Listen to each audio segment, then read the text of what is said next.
ఈరోజు దేశం మొత్తం తలెంచుకోవాల్సిన పరిస్థితి ఈరోజు. ఎందుకంటే ఈ దేశంలో దొంగలు పడ్డారు. ఎన్టీఏ సంస్థలో దొంగలు పడి ఈ దేశాన్ని విచ్ఛిన్నకర శక్తులు ఎన్టీఏ సంస్థతోటి కుమ్మక్కై ఈరోజు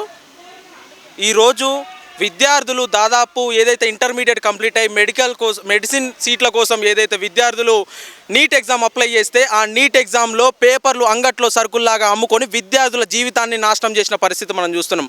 అది మరొక ముందే మొన్ననే నెట్ పేపర్ లీకేజ్ అయ్యి ఏదైతే ఇంటెలిజెన్స్ ఇచ్చిన రిపోర్టు ప్రకారంగా నెట్ ఎగ్జామ్ని రద్దు చేయడం జరిగింది. ఈ దేశంలో ఉన్న విద్యా వ్యవస్థని ఈ దేశాన్ని విచ్ఛిన్నం చేయాలంటే ఈ దేశాన్ని విచ్ఛిన్నకర శక్తులు ఏం చేస్తున్నాయంటే ఈ దేశంలో ఉన్న విద్యా వ్యవస్థ పైన పడుతున్నాయి. ఈ దేశంలో ఉన్న నీట్ ఎగ్జామ్ని చేస్తున్నాం. ఈ దేశంలో నెట్ ఎగ్జామ్ లీక్ అయిందంటే ఫేక్ రీసెర్చ్ స్కాలర్లు వచ్చి ఈ దేశానికి వ్యతిరేకంగా పనిచేసే దిశలో ఈరోజు కొన్ని సంస్థలు అనేవి విచ్ఛిన్నకరంగా చేసే విధంగా ఈరోజు చర్యలు చేపడుతున్నాయి.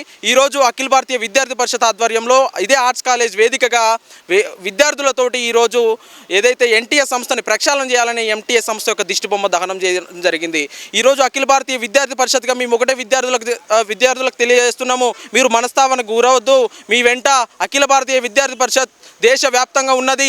ఏదైతే ఈ దేశంలో ఉన్న విద్యా వ్యవస్థని ఈ దేశంలో ఉన్న విద్యార్థులను మోసం చేయడానికి విచ్ఛిన్నకర శక్తులు ఏవైతే ఉన్నాయో, ఏదైతే మనం చూస్తున్నాం బీహార్లో ఉన్న మాజీ ముఖ్యమంత్రికి సంబంధించిన వ్యక్తులు ఉన్నారు, వాళ్ళని కావచ్చు వాళ్ళందరిపైన ప్రత్యేకంగా ఒక కమిటీ నీటి పైన ఒక కమిటీ వేసి వాళ్ళందరిపైన ఎవరైతే దోషులు ఉన్నారో ఏదైతే విచ్ఛిన్నకర శక్తులు ఉన్నారో వాళ్ళందరినీ తీసి నీట్ని ఏదైతే ఎన్టీఎస్ సంస్థలను ప్రక్షాళన చేసి విద్యార్థులకి ఏదైతే నెక్స్ట్ రాసే విద్యార్థులకి భావితరాల విద్యార్థులకి ఏదైతే నెక్స్ట్ సారికి ఇప్పటికైతే ఎన్టీఏ మీద విద్యార్థులకి ఏమాత్రం కూడా వాళ్ళకి నమ్మకం లేదు.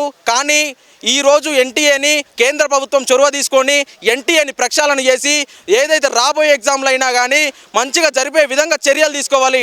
లేకపోతే అఖిల భారతీయ విద్యార్థి పరిషత్ దేశవ్యాప్తంగా ఏదైతే 28 రాష్ట్రాల వ్యాప్తంగా ఈరోజు దేశవ్యాప్తంగా మిమ్మల్ని ఏదైతే అడ్డుకునే విధంగా చర్యలు చేపడతామని తెలియదు.